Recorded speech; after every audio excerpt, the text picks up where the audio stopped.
Okay sir. Chandrababu Naidu outdated politician అని చెప్పి జగన్మోహన్ రెడ్డి గారు మేము అనేక సార్లు చెప్పాం.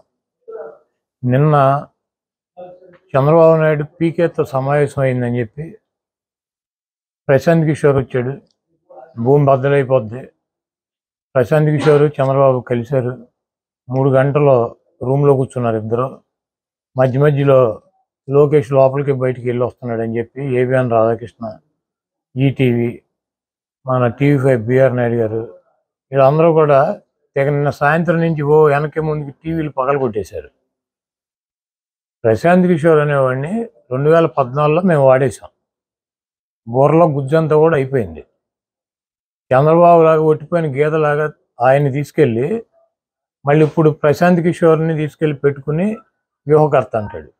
మేము వ్యూహకర్తగా పెట్టుకున్నప్పుడేమో ఆడేవాడు బీహార్ నుంచి వచ్చాడంటే తమ్ముళ్ళు మన ఏం పీకుతాడు, మనకన్నా గొప్ప వాళ్ళు ఎవడో నీ ప్రపంచంలో ఉన్నారో తమ్ముళ్ళు అని చెప్పి ప్రశాంత్ కిషోర్ గురించి మాట్లాడాడు.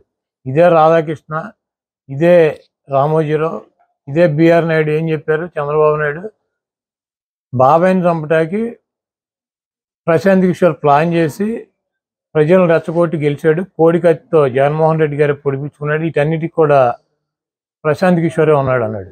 ఇప్పుడు చంద్రబాబు నాయుడు పేక్కోంచుకుంటాడా, లేకపోతే లోకేష్ తండ్రిని చంపుతాడా ప్రశాంత్ కిషోర్ ఆధ్వర్యంలో? ఇవన్నీ కూడా వాళ్ళకే తెలవాలి. అవుట్డేటెడ్ పొలిటీషియన్ అనమాట. అయిపోయినప్పుడు 2019లో వాడేసింది తీసుకొచ్చి ఇప్పుడు 2024లో వాడదాం అనుకుంటున్నాడు.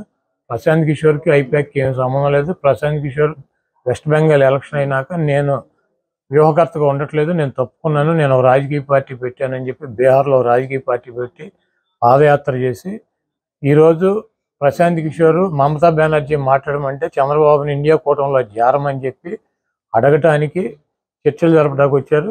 చంద్రబాబు నాయుడు ఒక పక్కన పవన్ కళ్యాణ్ని పెట్టి ఒక పీకేని పెట్టి బీజేపీతో చర్చలు జరుపుతున్నాడు. ఇంకో పీకేని పెట్టి అటు ఇండియా కూటమి మమతా బెనర్జీ కాంగ్రెస్తో చర్చలు జరుపుతున్నాడు. చంద్రబాబు నాయుడికి 2 కళ్ళ సిద్ధాంతం.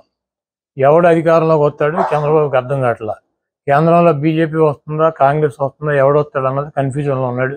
కాబట్టి వీళ్ళు కాకపోతే వాళ్ళు కాకపోతే వీళ్ళు ఇతర పీకేలను పెట్టుకున్నాడు.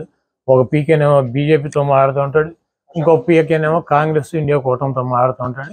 ఇవన్నీ కూడా ప్రజలు గమనిస్తున్నారు. చంద్రబాబు నాయుడు ఏ పీకేని పెట్టుకున్నాడు